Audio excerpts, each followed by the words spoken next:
When Irma Mahoney first came to work for Aubrey and Bernice Hacker, the year was 1938, the Hackers were newlyweds, and Irma had graciously given the Hackers 6 weeks to see if she liked them. In 1938, Aubrey Hacker was exactly 30 years old. He had just inherited certain stocks, real estate, and other tangible assets worth $12 million. Mrs. Hacker, Bernice, brought to the marriage a brownstone house and a trust fund, which provided $350 a month in perpetuity. It would probably not be an exaggeration to describe Aubrey Hacker as a genius. Certainly it takes talent of a superior sort to dispose of $12 million in 23 years. Operating solely on the law of averages, no human being could reasonably expect to enter into $12 million worth of business ventures, each without a single exception unsuccessful. Aubrey Hacker didn't have to rely on the law of averages. He had his brain to fall back on.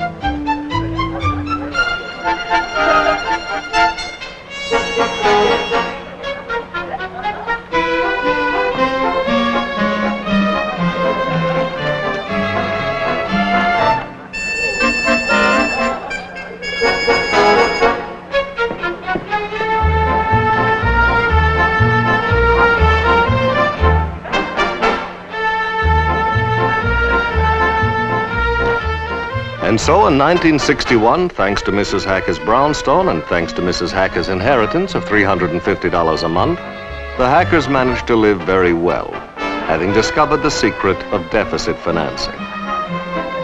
The secret of deficit financing is that someone must make up the deficit.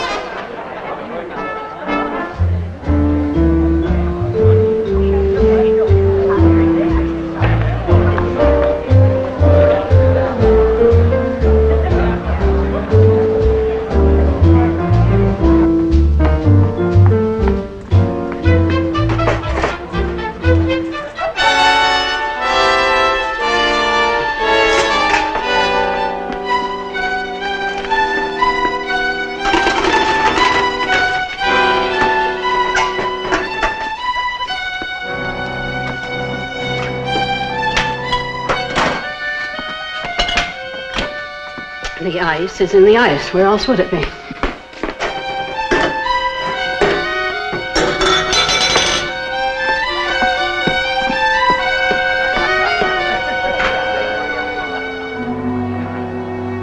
To finance the deficit spending of Aubrey and Bernice Hacker, Irma Mahoney has stolen in the last 6 years $89,261.35 worth of jewelry.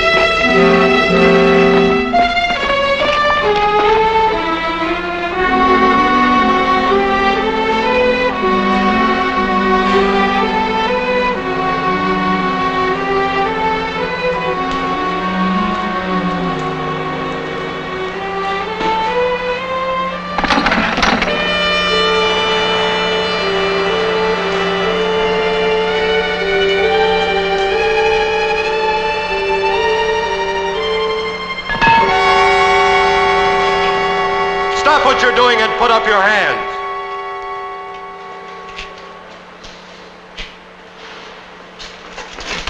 Wait a minute. Wait, you don't understand.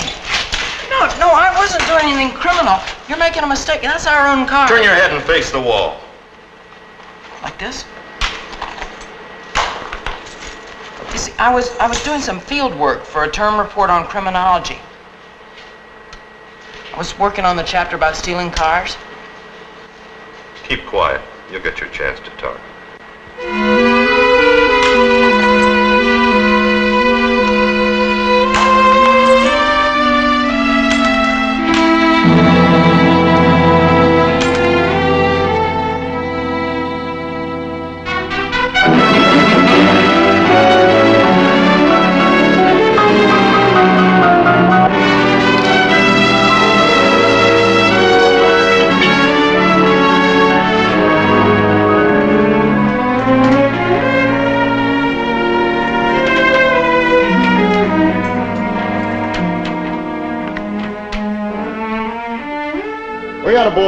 once before with one of these. When we asked him what he was going to use it for, he said he had to trim the hooves on one of his father's horses. What's your story? Me? Oh, well, I was going to use it for exchange. You know, like wampum. You see, I've been doing some work on juvenile delinquency myself, and I figured that if ever I got into trouble, well, I could use this knife to, you know, sort of buy my way out. Well, it costs $4.50. It's ransom. That's all it is. Ransom?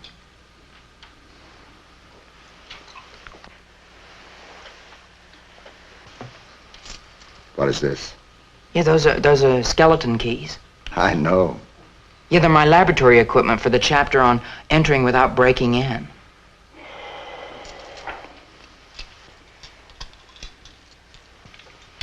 Now, what is this? Well, that's a mousetrap. Mousetrap. Yeah. Mousetrap. Yeah, for my work on arson. Your work on arson. Yeah.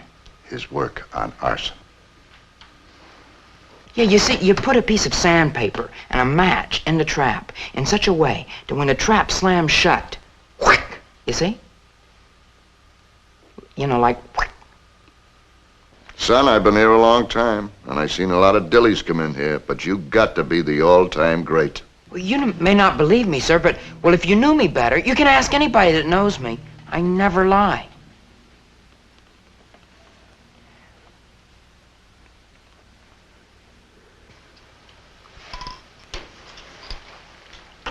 That car that you were breaking in, that belongs to you? My family. It belongs to my family.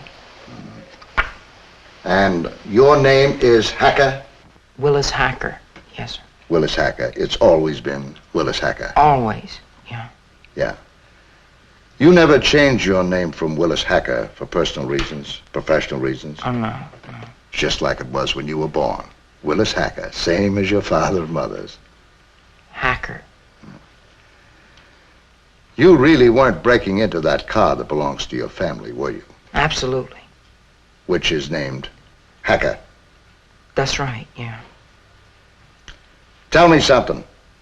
If this car is owned by your family, how come it's registered under the name of I.T. Mahoney? I'll read it and weep. But you never lie. Do you? Well, no, but, you know, I can explain this. You can explain anything. Well, no, but I can. You see,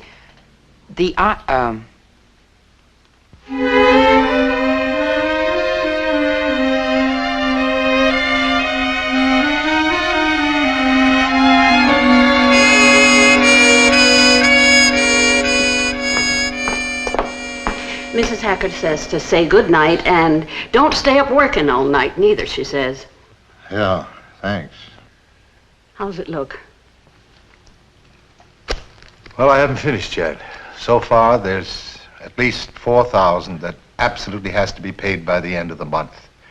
Boy's tuition is due. Mrs. Hacker's run up $800 on the charge account. It's the only one that she has left that she can use without embarrassment. I'd kind of like to keep it open for her. Sure.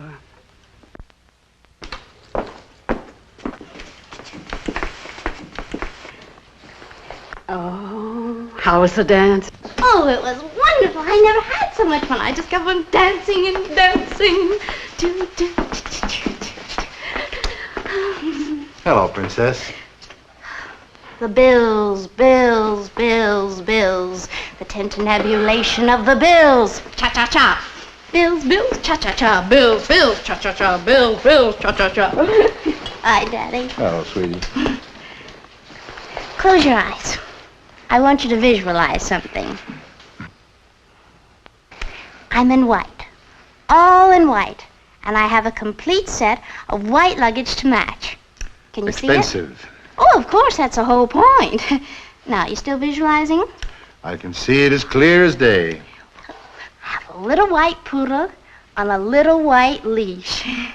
You like that? Beautiful. Beautiful. And I get into my white convertible and I drive up to Whitesea. Whitesea? What's Whitesea? Well, Daddy, that's the Whitesea Drama Festival. Everybody goes to Whitesea. Oh. In a white convertible. Sweetheart, there are so many other things that... You don't understand. I don't just want the car. I need it. Connie, dear, you'd be amazed how many things we think we need that we actually can get along without. I never thought that you'd turn on me.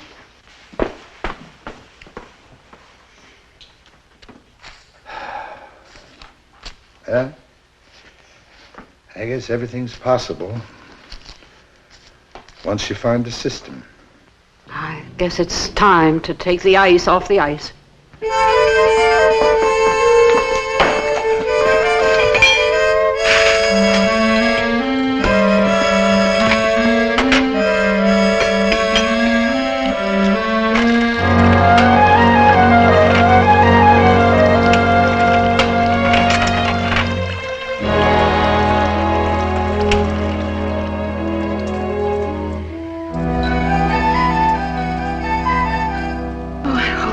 Paste like that time with Mrs. Wexford. I'd hate to have to throw another party this month right after I got through cleaning up after the last one. This one is worth easily $65,000. Brother, that's more almost than all the others put together. But that's nice, though, because if it's worth that much, I ought to be able to get at least 10 on it, and that ought to keep us going for 2 or 3 months anyway. Irma, I don't know what we'd do without you. Oh, go on, you're just being nice. Shoes on the other foot. Oh, Mr. Hacker, I just love you and Mrs. Hacker. There's nothing in the world I wouldn't do for the two of you. Thank you. Oh. I don't know why they just think when they don't get paid during normal hours, they're going to get paid just by calling in the middle of the night. Good evening. This is the Hacker residence. Irma? Oh, hello, Willis. Hi, Irma. I'm in jail. What do you mean you're in jail? Well, they arrested me. Well, what did they arrest you for? Well, sir, they think I was stealing the rolls. Oh, didn't you tell them it was okay with me? Mr. Hacker, Willis is in jail. Hello? Mother? Is that you, Mother? Mrs. Hacker, is that you on the extension upstairs? Why aren't you sleeping? My mother is on the extension. Mother? Yes? Irma? Mrs. Hacker, you're not supposed to get yourself excited at this time of night. Willis, I wish to be answered. Where are you? Well, I guess you didn't hear, Mother. I guess you missed it when I was telling Irma. You see, I'm in jail. Willis, I'm going to get to the bottom of this. Now, will you all just be quiet for a moment? Yes, dear. My father's in control of the situation now. Willis, are you listening? Yes, Father. I'm listening too, dear. Yeah. Willis, this is your father. Is it true that you're in jail? Yes, sir. They arrested me. Very well. Now, I want you to remain right where you are. I'll be right down. Hello? Hello? I've got to get dressed. Willis, don't hang up. What's your address down there? I'm at the 65th precinct. Willis, hang on. I'm looking for a pencil. Willis, this is Mother. Irma's gone for a pencil. Now, I want you to be very brave.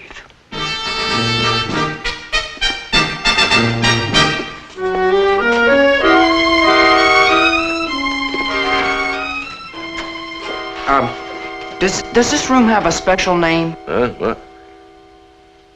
A squad room. Thank you. Why do you want to know? Well, I thought I'd include a chapter on getting arrested. Oh, so it shouldn't be a total waste. That's right. You see, it's part of the larger picture. Is it all right if I talk to Willis? Oh, I guess so. Now we got it all straightened out about the car. I showed him the paper that lawyer got up for us when your father gave me the car for my 1957 salary. Oh, no, that was 1956. 1957, he wanted to give you the silver. Yes, you're right. And I didn't take the silver, because what would you all have eaten with? Yes. Yes. Well, I guess they'll let you out here just as soon as your father can convince them that you didn't mean nothing criminal about carrying around those skeleton keys and that knife. No. Yes. No. What kind of a squirrel does he think I am? What kind of an answer are you giving me why he carries that knife? Because he's going to use it for wampum? That's why he carries that knife? Willis doesn't lie. Ask Anyone who knows him, and they'll tell you that.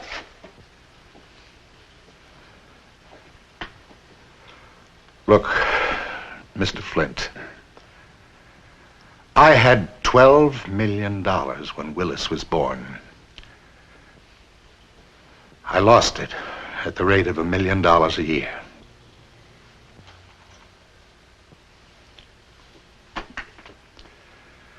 When it was finally all gone, I felt very guilty. That money had been a trust, passed on from my father through me to my children. Through foolishness and ineptitude, I betrayed that trust. And I made up my mind to hide my guilt from my children for as long as I could. I succeeded to such an extent that Willis has absolutely no idea that money is valuable. He doesn't want money. He can't even conceive of any other human being wanting money.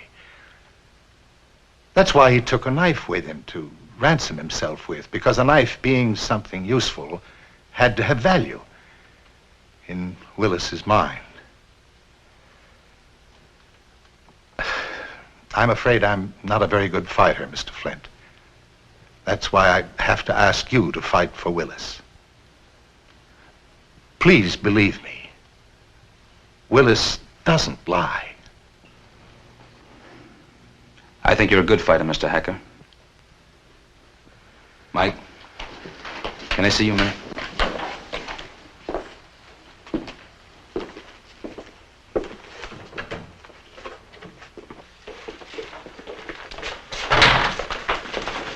Look, Mike, you gotta admit the story about the knife isn't any weirder than the story about giving the limousine to the maid, and that proved out. What proved out? He said the car belonged to the family, didn't he? Yeah, but don't you see, he thinks about this woman as being part of the family. I don't understand you, Mike. You're acting like you're down on this kid. Well, that evens the seesaw. You've moved over on his side to protect him. You get hunches, don't you? Well, I got a hunch about this kid. I think he's as phony as a lead nickel. Mike, look, he's kind of an odd kid, but he's not a wise guy. You believe in him? Yes, I do. All right. If you were in charge here, would you give him a pass? Would you let him go? Yes, I would. All right. I want to see if you've got the courage of your convictions. You mean? Go ahead.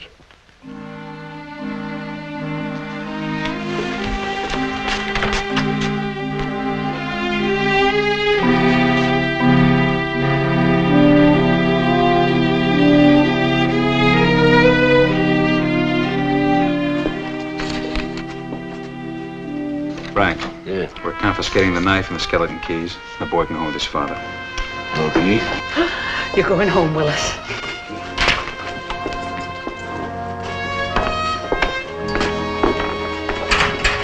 Thank you, sir. Thank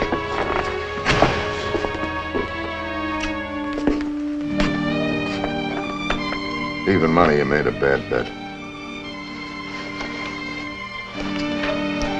Quarter. You're faded. You all right, boy? Oh, I'm fine.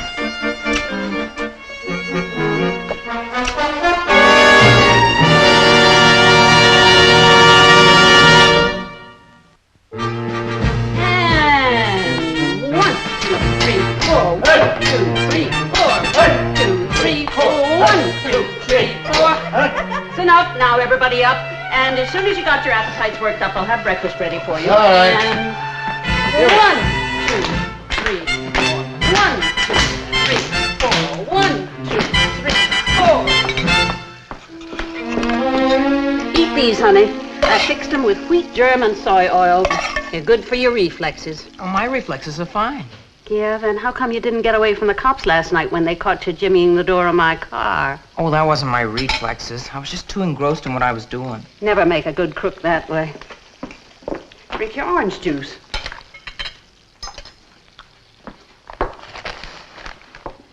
What's so secret about what's in the newspaper? When I'm ready to tell you what I'm reading, I'll tell you what I'm reading. No skin off my nose. Do you know what I was thinking, dear? This would be a good time for you to get married. I was just visualizing you in one of those short, new bridal gowns. You have such good legs, you know, and styles change very quickly. Oh, that'd be lovely. Here, listen. Custom convertible designed as birthday gift for member of Italian aristocracy. Power brakes, power steering, power transmission, hand-loom wall-to-wall carpeting, genuine needlepoint upholstery, white on white. 1,000 miles old, only $5,800. Oh, well, I know I can't have a new car, Daddy. You made that point clear last night with all those bills. But couldn't I have a second-hand one?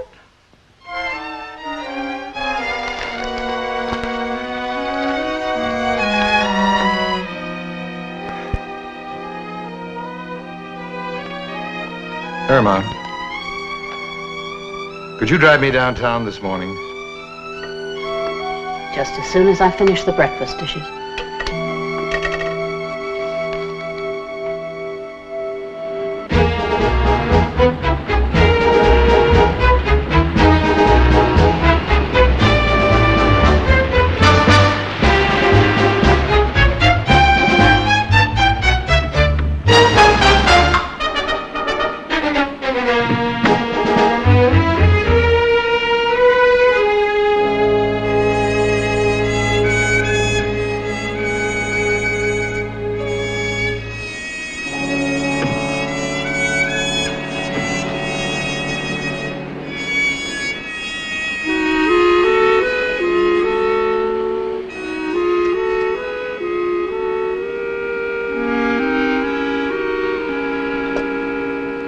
Lead on, Macduff.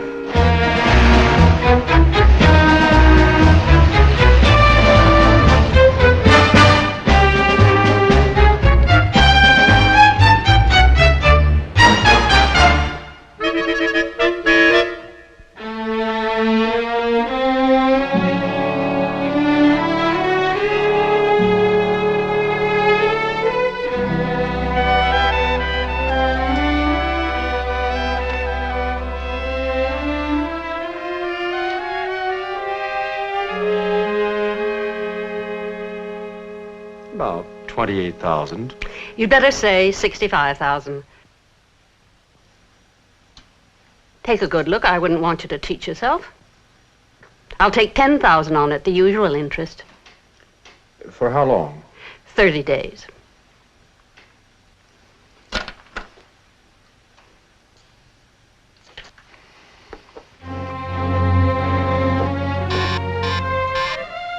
They don't make them like that anymore these days, do they?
Listen, you never interrupt her when she's making up her mind. Sorry. Is she really as good as they say? She's fantastic. She comes in here, she looks, she picks a stock, then she buys. and it goes up, and it goes up, and it goes up. Then she sells. She doesn't even wait for capital gains. She just sells. Then it goes... Every time. Every time. What's the matter? Can't make up my mind. Well, take a little of each.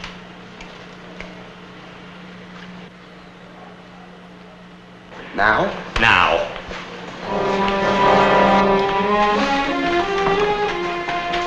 Take 400 of that second one from the left, the top row. 150 of that AE up there in the corner. And 510 of that FX, that low FX. And 1,046 of that down there at the bottom.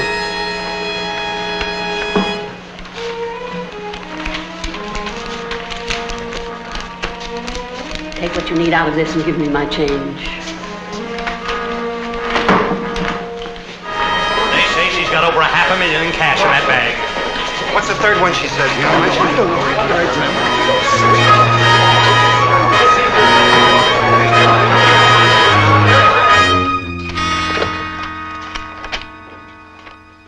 This one, 6 months later, same deal. Last half of the year. Want me to take these into Mike? He's sure gonna ride you when he sees them. Yeah. No, Frank, that's okay. I guess I better face the music myself.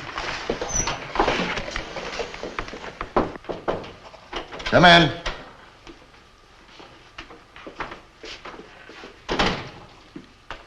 Now what? On that hacker kid. Yeah, I'm a hacker kid. Well, Frank and I were doing this 180-day report, you know.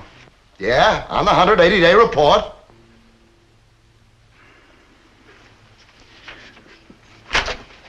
Well, it seems that twice in the past year, Mike, once in the first half of the year and once in the last half of the year, that according to the statements given to the insurance companies by the jewelry owners, you know, well, the last place that the jewelry owners can remember definitely seeing the items. Yeah, was? Was where? Oh, I was at parties given by the hacker kid's parents.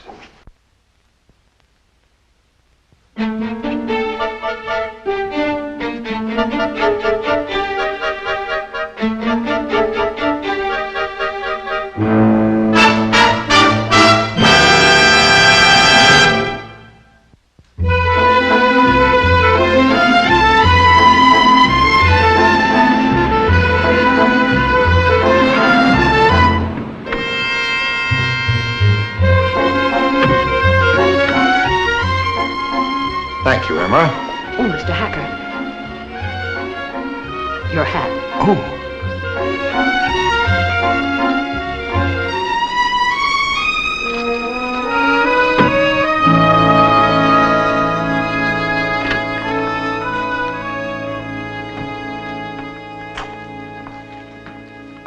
Oh, Mr. Hacker. Well, good afternoon, gentlemen. Hope you haven't been kept waiting too long, Mr. Arcaro. How do you do, sir? Mr. Hacker, actually, we're not here on a social visit. Oh, really? Oh, darling, you're here. Well. Irma's making the tea. It'll be in just a few minutes. Yes, Mr. Flint, this is Willis' mother, Mrs. Hacker, and Mr. Flint's partner, Mr. Arcaro. How do you do? Oh, Flint. Flint? Oh, you must be one of the Oyster Bay Flints. Oh, I know that profile anywhere. Do sit down. Thank you. Tell me, are you Julie's boy or Wallace's? No, Mr. Flint is a detective, my dear. Oh, how nice. I always think it's so wonderful when our young people take an interest in civil affairs. But, my dear, Mr. Flint is the gentleman who arrested Willis after our party that night. Mr. Arcaro is his partner. Oh, that Mr. Flint. Yeah. Of course, I knew I'd heard the name recently. Yeah. Are you married, Mr. Flint? I beg your pardon? Are you married? No, ma'am. I'm afraid I haven't gotten that far yet. Oh, then you must meet my daughter, Constance. She hasn't either. Well, I'm sure that'd be very nice, Mrs. Hacker, but actually, we're here this afternoon to talk to your son. Oh, well, I'm sure he'll be very pleased. Meanwhile, make yourselves at home. Mrs. Hacker, what we're trying to say is we'd like to ask your son Willis a few questions about some missing jewelry. Yes? Which we think he took. Took? Stole, Mrs. Hacker. Stole? What's the matter with everybody? Irma, put the things down here on the coffee table. You mean Willis stole? Mrs. Hacker, apparently you give quite a few parties. It seems after 2 of those parties given here at this address and one you gave at Hampton Bay. Yes, we rented a beach house for the summer. Yes, ma'am. After those 3 particular parties, there was a report given to the insurance companies that an item of jewelry was either missing or stolen. Later, a claim was put in to the insurance company demanding compensation. No, I'm sorry. No guest of mine ever talked to the police about anything of his that was stolen while he was at my house. No, ma'am. You're quite right. Nobody ever told the police, you see, because in all the cases mentioned, except the most recent one, the jewelry was returned within an interval of 2 to 3 weeks.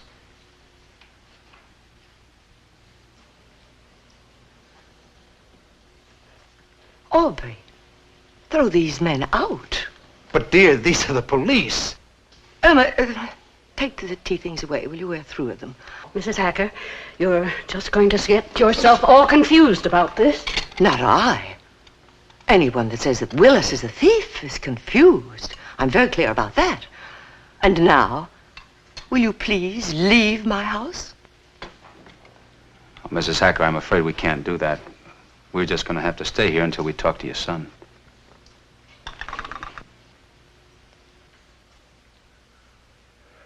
So he comes back, and you ask him about the stolen jewelry. He says he don't know anything about it, so you take his statement and you come back here. Right. Now, do you want me to give you the exact quote the way I put it down? Yes, I want you to give me the exact quote, just the way you put it down. All right. Question put by Mrs. Bernice Hacker. Quote, Willis, have you taken anybody's jewelry? Answer, quote, taken it where, Mother?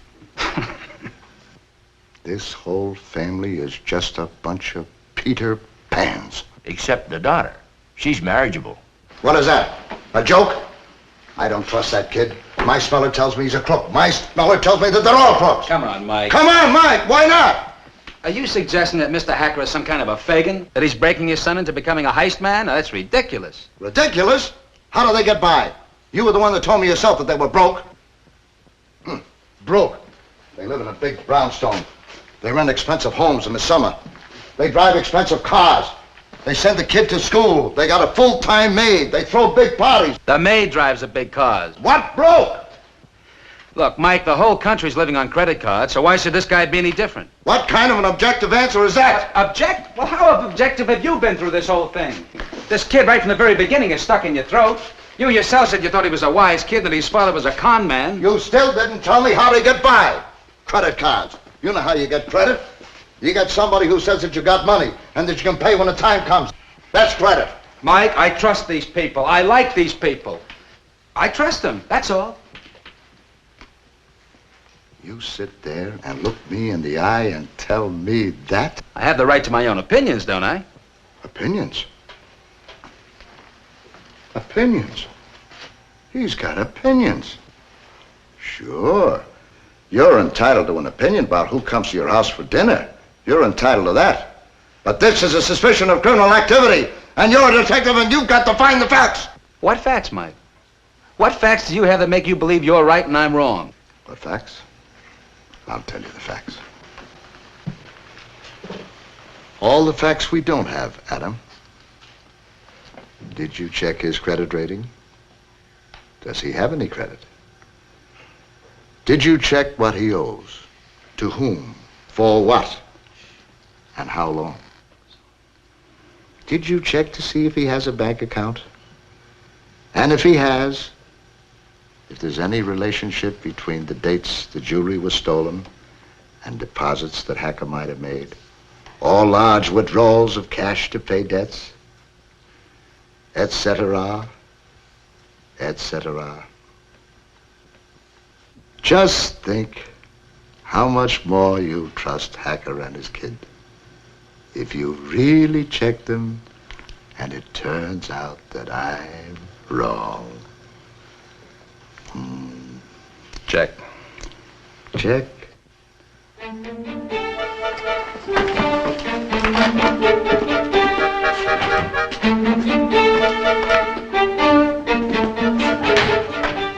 Willis, did you take anybody's jewelry? Take it where, Mother?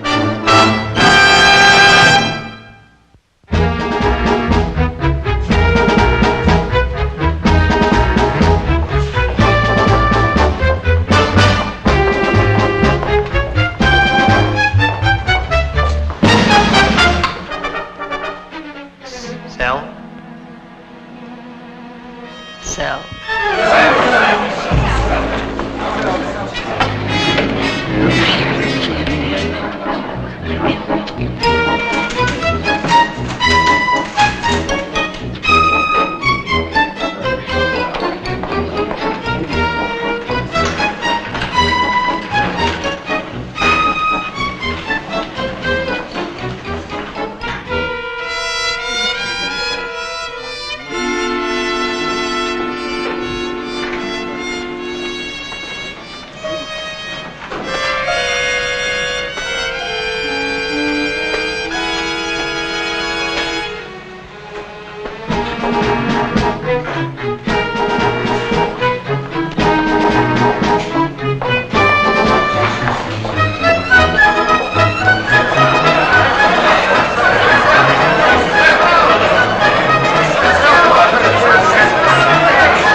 I've been following you, Father. I think the police are following both of us.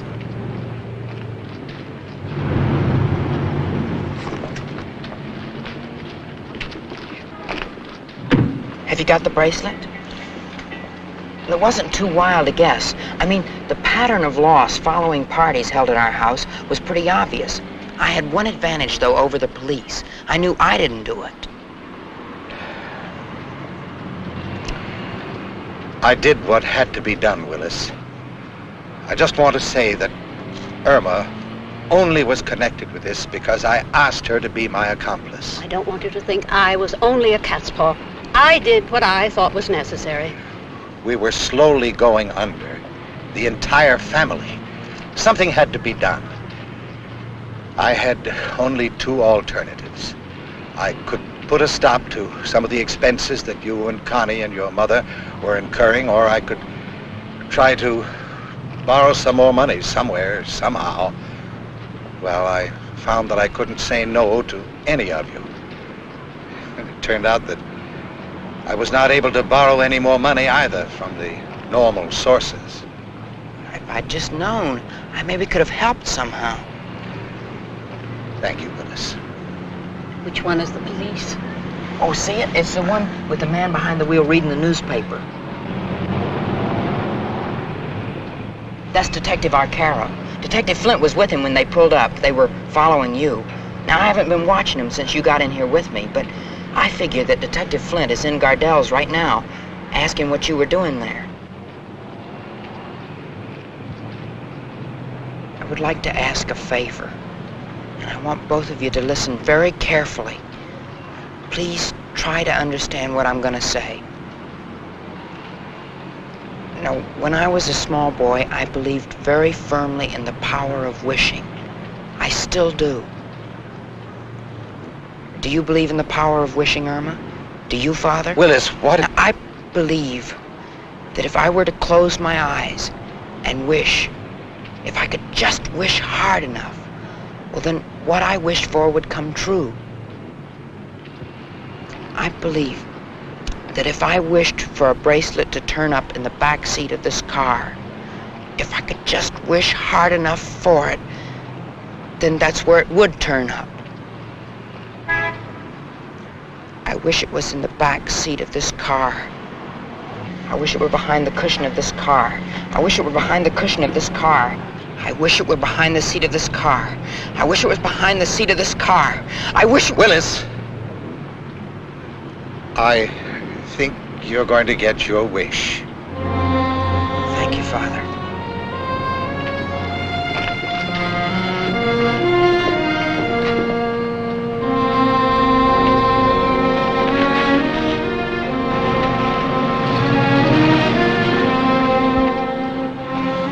The darkest hour is coming very shortly. Don't move. Don't panic. Stay where you are. You'll see me again when you least expect it.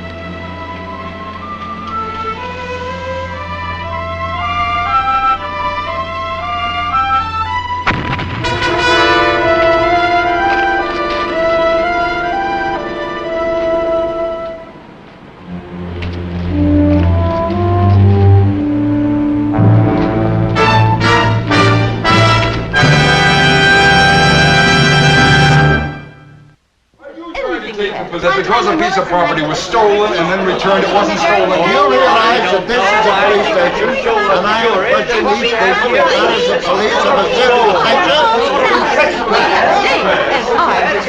All right! All right! All of you are mine. Now, let's get back on the track.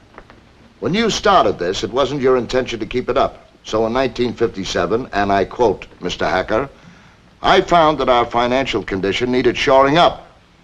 So you went at this on a more or less regular basis. That's right. So? Dear, don't you think you're talking a bit too much? Well, my dear, the police are entitled to this information. They need it in their work. Mrs. Hacker, if you don't desist, I'll have to have you put out of here. Why, I didn't ask to come down here, Lieutenant. I came down here because you brought my husband and Miss Mahoney down here. And I don't think I let you put me any place. Mother, you're only making it more difficult for Daddy. I just want this man to know exactly how I feel about this situation. After all, a private citizen has some rights. My dear, I do think it's time that you understood that Irma and I are not innocent. Oh, but they have to prove you guilty before they can prove that you're not innocent. That much I know. Well, I've already explained to them that we are guilty, in particular myself, since I was the ringleader. I was with you all the way, Mr. Hacker. Oh, nobody's questioning your loyalty. It isn't a matter of loyalty, Mr. Will Hacker. you be quiet? Now, I am the lieutenant, and I have some rights, too. Now, I think you people ought to get together and talk this thing over as quietly as possible. Because, Mr. Hacker, if I can't get some sense and order out of this thing, I not only will have to throw somebody out of here, but I'll have to make some arrests as well. In my opinion, Lieutenant, you've done quite enough arresting for one day. Just don't let it go to your head. All right, Mike, come on. Relax. Now, Counselor, the president... Oh, if you're going to talk Precedents? What about Missouri versus Milburn in 1922? There it was established that the owner waives all rights to damage. You are still talking torts. This is a felony. You haven't yet established felony. Well, I have the assertion of your own client. I have a confession. Oh, come now, Counselor. You know better than to make a big deal out of a confession. A big deal out of a confession? Res ipse loquitur. Res ipse loquitur? Tired, dear. Oh, more worried than tired. Bernice, do you realize how serious this is? I realize that you're an honorable man and a fine husband. And Irma's a fine woman. But we may go to jail. I mean, it's possible, even probable. I will not think of bad things. I do wish that you hadn't engaged John Thor as our attorney. He's the most expensive man in town. Surely we could have done with someone less important. We want you to have the best. Dad, it's not going to cost us anything. No, that's true, dear. I'm not going to buy that convertible. So there's $5,800 right there. Isn't it wonderful how people grow in a crisis?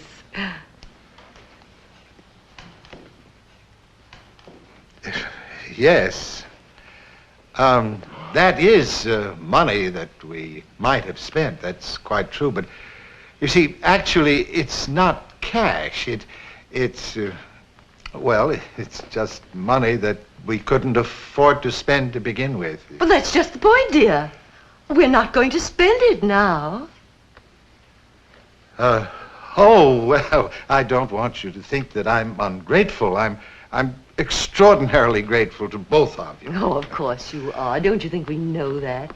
You're sweet and thoughtful and lovely.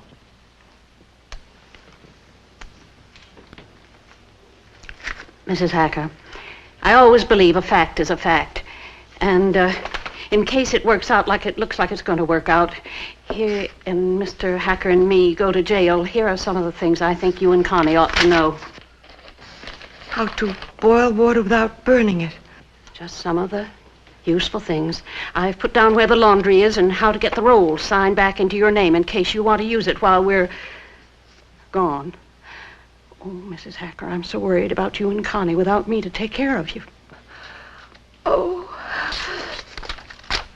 no. Oh, no.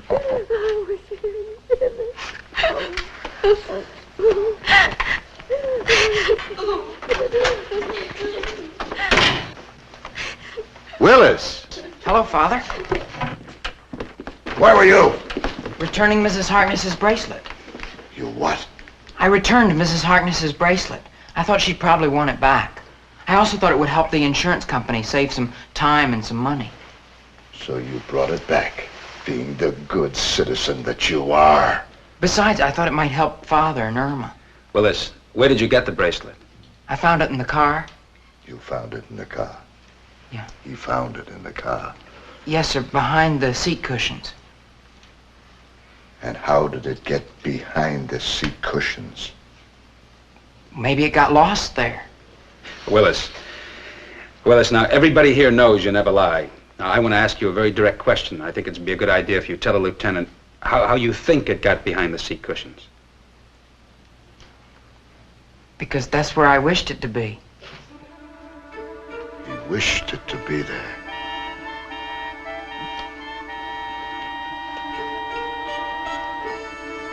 He wished it to be there.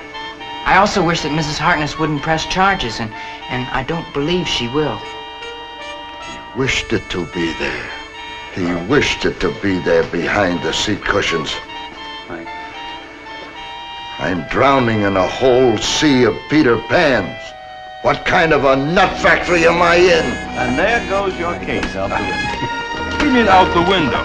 What do you think you're going to do? You think I'm going to be just sitting there and letting you make a monkey out of the law? Why don't you admit defeat gracefully? You haven't got a case. I haven't got a case. A man and a woman conspire to steal a very valuable piece of property. That's conspiracy to begin with. They conspire, and then they behave in a certain way to impersonate certain important persons so they can perpetrate a fraud on the stock market.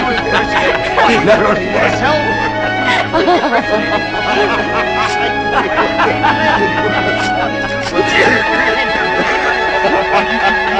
There are 8 million stories in the naked city.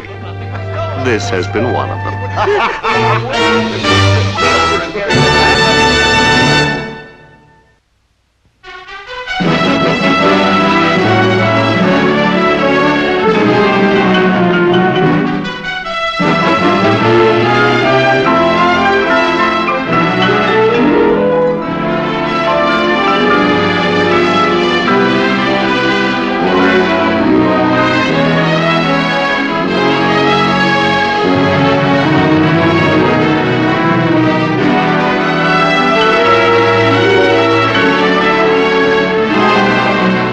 This has been a Screen Gems film presentation from Columbia Pictures, produced by Herbert B. Leonard.